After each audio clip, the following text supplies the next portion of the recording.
سربراہ مسلم لیگ نون نواز شریف کی 1 ماہ سے بھی کم مدت میں پاکستان آمد کے پیش نظر قومی احتساب بیورو ان کے خلاف مبینہ طور پر 3 کیسز دوبارہ کھولنے کے لیے تیار ہے، جن میں غیر قانونی پلازوں کی الاٹمنٹ، لاہور میں زمینوں پر قبضہ اور چودھری شوگر ملز کیس شامل ہے۔ رپورٹ کے مطابق ذرائع نے بتایا کہ نیب کے اس اقدام کی بنیاد پر سپریم کورٹ کا حالیہ فیصلہ ہے، جس میں پاکستان ڈیموکریٹک موومنٹ حکومت کی جانب سے نیب ترامیم کو کالعدم قرار دے دیا گیا ہے۔ خیال رہے کہ نواز شریف نومبر 2019 سے برطانیہ میں مقیم ہے، جسے خود ساختہ جلاوطنی سمجھا جاتا ہے۔ 1986 کے ایک کیس میں نواز شریف نے بطور وزیر اعلیٰ پنجاب علامہ اقبال ٹاؤن اور گلبرگ، لاہور میں پلاٹوں کی الاٹمنٹ کے لیے مبینہ طور پر اپنے عہدے کا غلط استعمال کیا۔ 1998 کا ایک اور کیس اڈا پلاٹ سے لاہور میں واقع ان کی رہائش گاہ تک سڑک کی مبینہ غیر قانونی تعمیر کا ہے۔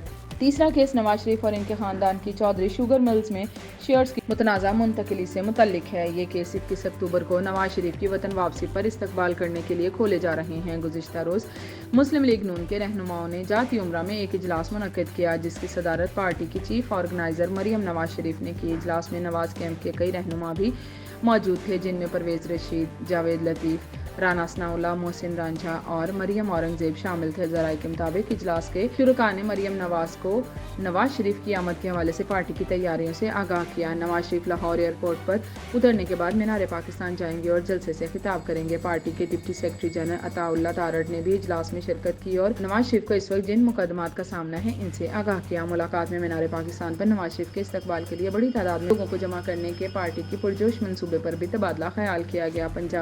پارٹی نے پنجاب کو 9 ڈویژن میں تقسیم کیا ہے اور احسن اقبال، خرم دستگیر، سعد اللہ رفیق، عطا اللہ تارڑ، جاوید لطیف، اویس لغاری، سردار ایاز صادق، سعود مجید، ملک احمد خان، مصدق ملک، حنیف عباسی اور شیخ آفتاب کو کوارڈینیٹر مقرر کیا گیا ہے۔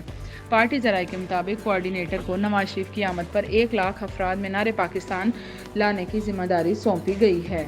مریم نواز نے پہلے ہی ان کوارڈینیٹرز کو بتا دیا ہے کہ ان کی کارکردگی کا اندازہ اس بات سے لگایا جائے گا کہ وہ اپنے ساتھ کتنے لوگوں کو لاتے ہیں۔ ذرائع نے مزید بتایا ہے کہ مریم نواز نے اجلاس کے شرکاء سے کہا کہ وہ مقررہ ہدف پورا کرنے کی مکمل رپورٹ 30 ستمبر کو ہونے والے اگلے اجلاس میں دیں گے۔